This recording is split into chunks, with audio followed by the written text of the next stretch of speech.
officials are planning to spend $130,000 to send 35 hospital workers to Orlando, Florida for Disney World. It's a 2.5-day training seminar that takes place at the Disney Institute and includes the Disney Experience. So what do you think about this? In a time where they're talking about laying off people and cutting costs over at UIHC, do you think now is the right time to send 35 workers on a retreat or any kind of conference or something like that? Now, the conference, they're going there to visit the Celebration Hospital or something like that. It's the Celebration Health. It's a hospital that Disney is associated with, which is #1 or something like that. It's really, really high. It's rated very high in patient bedside manner. And that's why they're going there. They're going there to learn how to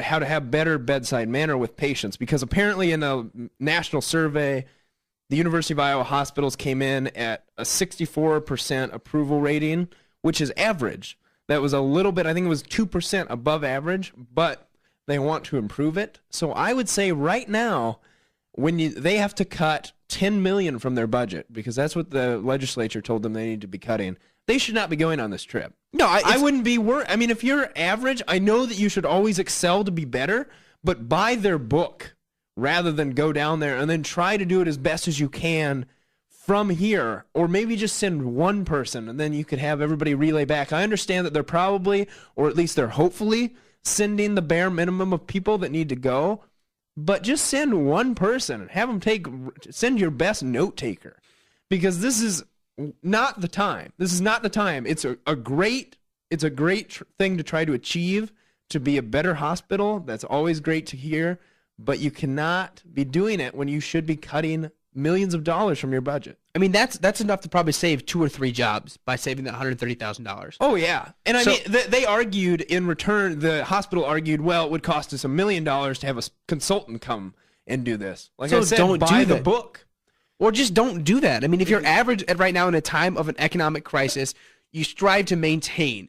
It's very hard to grow in a time like this. You strive right now, their goal should be to maintain or minimally increase. Exactly. You can't expect to grow by leaps and bounds during a recession. It's just not going to happen. Yes, you have to make sacrifices. Yes, exactly. That's what this is about, and that just goes to such a much bigger problem. No one will make a sacrifice. Everybody wishes for some reason that they could have this kind of experience or story to tell of going through hardship, but nobody's going through hardship.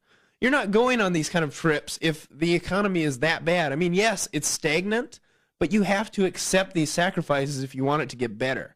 People seem to want things to get better, but not be willing to take any kind of cost. See, I'm going to go beyond UIHC to the university and beyond. Look at the big Wall Street companies. The administration of companies, hospitals, and universities are out of touch. They do not want to give up anything for their group.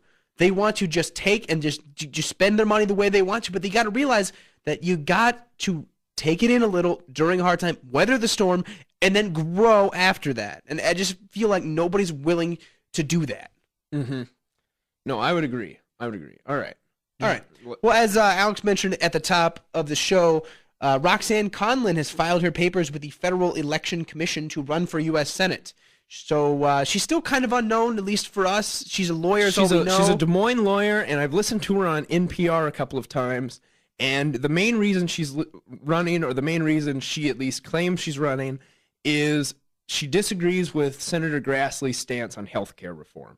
Is that the one issue she's going to run on? Well, that's the one issue that drove her to run. That's not the one issue she'll run on. I assume she has several issues, or at least I hope so. Otherwise, there's absolutely nothing in her campaign, probably. So where does that put her in respect to getting the Democratic bid? Who else has announced?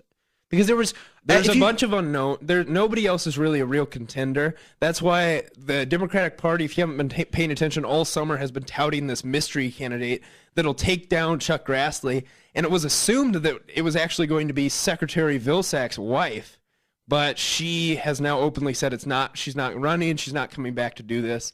And now Roxanne Conlon has tossed her hat in, but maybe this was the mystery candidate. Nobody's really said. Nobody has claimed who this person was. Now it's turning out to just kind of be, well, that must have been nothing. Didn't amount to anything. We're not really sure. But I think she's mainly running on healthcare. Sorry, go ahead. No, that's fine. I don't know anyone else that's in the bid right now. So right now she's the Democratic front runner. I've heard names, but nobody. I know that the Democratic Party refers to her as the front runner and essentially kind of talks as if this is the one person. If we can get somebody, this is the one person who can beat Chuck Grassley. She also has the money. The most important thing for someone who doesn't have the name is to have the money. And because that's really where because you have two primaries when you have a primary. Sorry for that. Sorry, let me slow this down. There is a primary before the primary that you vote, and it's where the money goes, okay? And it's an unofficial one. It's whoever is getting the most money. And she has by far the most money. So she's kind of officially already won before the Democratic Party has voted. So she's going to be up against him, I think. Well, as all of our listeners know, Chuck Grassley is a very well respected in Washington. He's been there for you worked with him over the summer. Five terms, or this is going to be his fifth term if he wins. Okay, so he's been there for a long time. He's served Iowa since the mid 1970s. Because he was senator terms. He was a member of the House, and then he was elected to the Senate in 1980. Okay, so he's been there for a long time. So he has a lot of name recognition, and normally, from what I've seen, most of the constituents here in Iowa are very, okay with what he's doing. He has the highest approval rating in the state of Iowa than any other political figure in the country. Good. It's like 50. I mean, he beats Obama by 2%, but that's impressive, really. He still has a higher approval rating. Okay, so having said that, what do you think of the chances are of someone who's relatively unknown going against the Grassley machine? Now, right now, I would actually say that this is the Democratic Party's been saying this, but they would say anything before an election, as any party would. But I think they're accurate in saying that if you're going to take down Senator Grassley, this will be when you take him down, because this isn't just it's necessarily does not have anything to do with Chuck Grassley himself, as it has to do with this anger toward incumbents that's all across the country. And people are very upset at anyone who's in office right now. And Tom Harkin on Friday on an episode of Iowa Press, which is our version of Meet the Press, said that he would hate to be up for re-election right now because he's not even sure he would survive. So we'll see, but I think if he will be taken down, it's now. Okay. I'm going to be surprised if he is, but we talked about healthcare being a huge issue that she's running on. Do you see any other key issues in this race?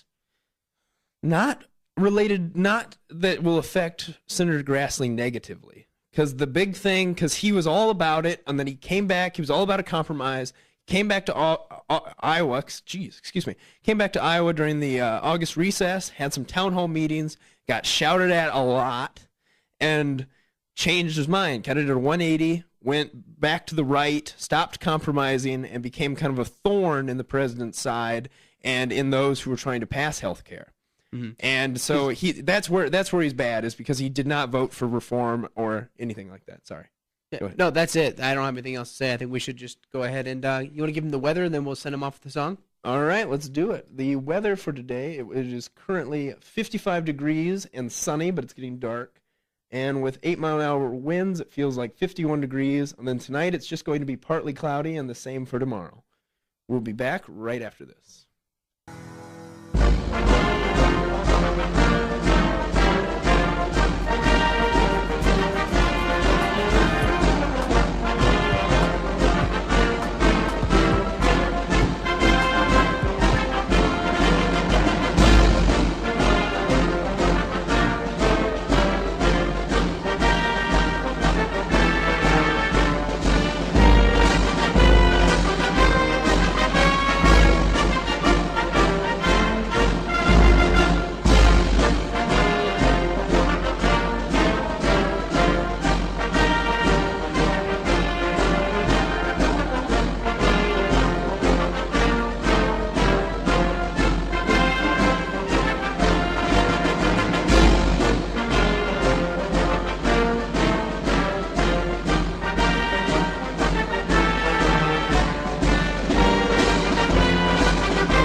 Welcome back to this Veterans Day show of Informavores, and as part of our salute to our veterans, that was the Air Force song, and from the bottom of all of our hearts here, we thank you. So let's keep the show rolling. Back in December of last year, Governor Chet Culver imposed a hiring freeze for